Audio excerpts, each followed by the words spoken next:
There were dozens of part-educated, unscrupulous, ambitious, fanatical men like Smith in the Palmyra, New York area at that epoch, but only one of them achieved take-off. This is for two probable reasons. First, and by all accounts, including those of his enemies, Smith had great natural charm and authority and fluency, what Max Weber called the charismatic part of leadership. Second, there were at that time a great number of people hungry for soil and a new start in the West, constituting a huge latent force behind the notion of a new leader, let alone a new holy book, that could augur a promised land. The wanderings of the Mormons in Missouri and Illinois and Utah, and the massacres that they both suffered and inflicted on the way, gave body and sinew to the idea of martyrdom and exile, and to the idea of the Gentiles, as they scornfully called the unbelievers.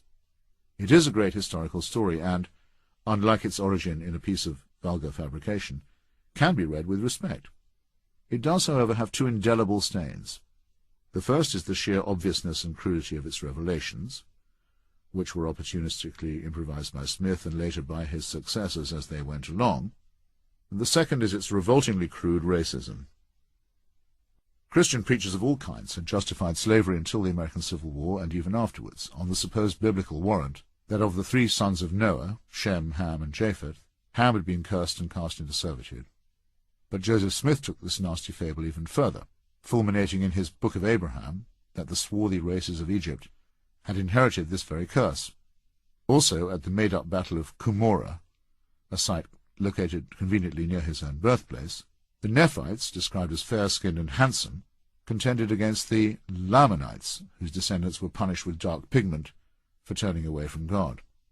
As the crisis over American slavery mounted, Smith and his even more dubious disciples preached against the abolitionists in antebellum Missouri. They solemnly said that there had been a third group in heaven during the ultimate battle between God and Lucifer. This group, as it was explained, had tried to remain neutral, but after Lucifer's defeat they had been forced into the world, compelled to take bodies in the accursed lineage of Canaan, and hence the Negro or African race. Thus, when Dr. Brodie first wrote her book, no black American was allowed to hold even the lowly position of deacon, let alone a priesthood in the Mormon Church. Nor were the descendants of Ham admitted to the sacred rites of the temple. If anything proves the human manufacture of religion, it is the way that the Mormon elders resolved this difficulty. Confronted by the plain words of one of their holy books, and the increasing contempt and isolation that it imposed upon them, they did as they had done when their fondness for polygamy would have brought federal retribution upon God's own Utah. They had still another revelation, and more or less in time for the passage of the Civil Rights Act of 1965, had it divinely disclosed to them that black people were human after all. It must be said for the Latter-day Saints, these conceited words were added to Smith's original Church of Jesus Christ in 1833, that they have squarely faced one of the great difficulties of revealed religion. This is the problem of what to do about those who were born before the exclusive revelation, or who died without ever having the opportunity to share in its wonders.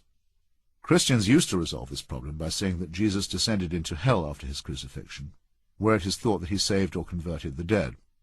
There is indeed a fine passage in Dante's Inferno where he comes to rescue the spirits of great men like Aristotle, who had presumably been boiling away for centuries until he got round to them. In another less ecumenical scene from the same book, the Prophet Muhammad is found being disemboweled in revolting detail.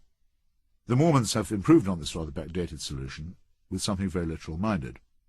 They have assembled a gigantic genealogical database at a huge repository in Utah, and are busy filling it with the names of all people whose births, marriages, and deaths have been tabulated since records began. This is very useful if you want to look up your own family tree, and as long as you do not object to having your ancestors becoming Mormons. Every week, at special ceremonies in Mormon temples, the congregations meet and are given a certain quota of names of the departed to pray in to their church. This retrospective baptism of the dead seems harmless enough to me, but the American Jewish Committee became incensed when it was discovered that the Mormons had acquired the records of the Nazi final solution, and were industriously baptizing what for once could truly be called a lost tribe, the murdered Jews of Europe. For all its touching inefficacy, this exercise seemed in poor taste. I sympathized with the American Jewish Committee, but I nonetheless think that the followers of Mr. Smith should be congratulated, for hitting upon even the most simple-minded technological answer to a problem that has defied solution ever since man first invented religion.